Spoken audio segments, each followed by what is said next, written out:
Selamat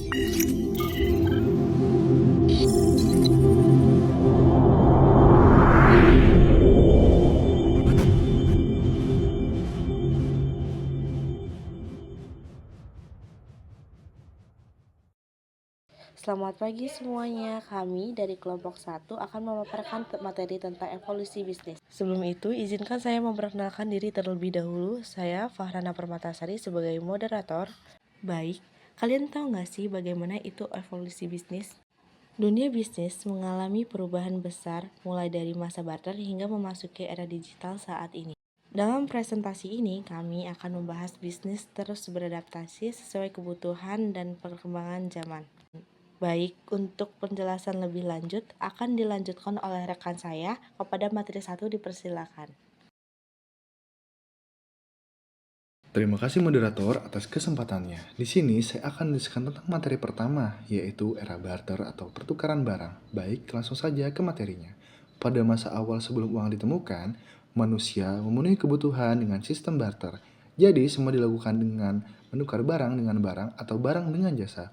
Memang sederhana, karena orang hanya menukar apa yang mereka punya dengan apa yang mereka butuhkan. Tapi sistem ini punya banyak kendala. Kadang sulit untuk menemukan orang yang memiliki barang yang tepat, atau tidak ada yang mau menukar dengan barang yang kita miliki. Selain itu, tidak ada standar nilai, sehingga sulit menentukan apakah pertukaran itu adil atau tidak. Karena keterbatasan inilah, barter perlahan ditinggalkan, dan memunculkan kebutuhan akan alat tukar yang lebih praktis.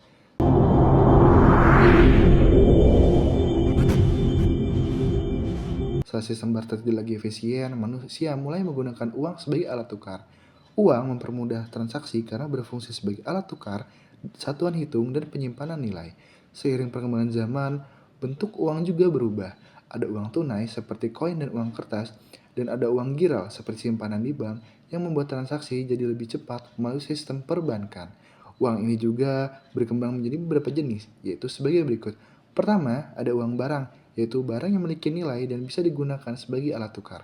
Tapi tidak semua barang bisa dijadikan uang, harus langka, tahan lama, dan punya nilai tinggi. Lalu muncul uang kertas dan uang giral yang membuat kegiatan ekonomi semakin praktis dan efisien. Setelah uang barang berkembang, muncul uang kertas sebagai alat tukar baru. Uang kertas dibuat dari bahan khusus dengan gambar dan cetak tertentu. Awalnya, uang kertas muncul karena bank dan penyimpanan emas melihat bahwa bukti penyimpanan emas bisa diterima masyarakat sebagai alat tukar karena didukung oleh emas dan perak. Masyarakat pun percaya dan menggunakan uang kertas dalam mengadu transaksi. Lama-kelamaan, uang kertas menjadi alat tukar utama. Bahkan beberapa tidak lagi didukung oleh cadangan emas, tetapi tetap diterima secara luas. Keuntungan uang kertas pun banyak. Biaya produksinya murah, mudah dibawa, dan mudah dipecah. Selain itu, berkembang uang giral, yaitu uang tidak berwujud fisik dan hanya ada dalam catatan bank. Uang giral digunakan melalui cek, giro, atau transfer. Setiap kali kita melakukan transaksi lewat rekening, catatan bank berubah, dan itulah yang dianggap sebagai perpindahan nilai. Uang giral membuat transaksi jauh lebih cepat dan efisien karena tidak perlu membawa uang tunai dan bahkan bisa digunakan dalam jumlah besar untuk berbagai aktivitas ekonomi. Setelah penggunaan uang berkembang, dunia bisnis kembali berubah besar saat memasuki era revolusi industri. Revolusi ini dimulai pada abad ke-18 ketika mesin uap diciptakan dan produksi mulai menggunakan tenaga mesin, bukan lagi tenaga manusia. Perubahan ini membuat masyarakat beralih dari sistem tradisional menuju kehidupan yang lebih modern.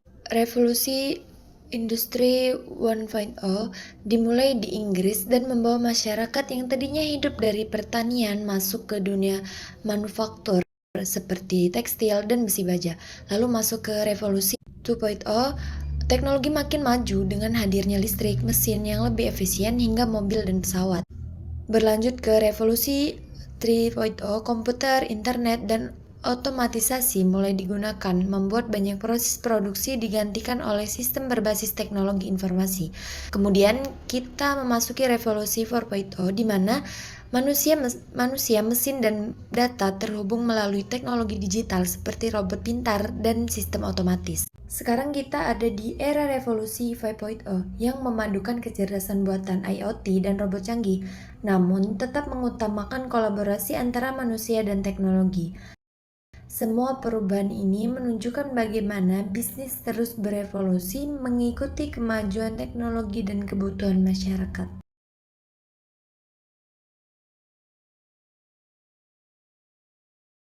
Di era bisnis digital, cara perusahaan menjalankan usahanya berubah besar berkat kemajuan teknologi. Bisnis tidak lagi bergantung pada cara tradisional, tetapi memanfaatkan internet, e-commerce, aplikasi mobile, dan sistem berbasis cloud.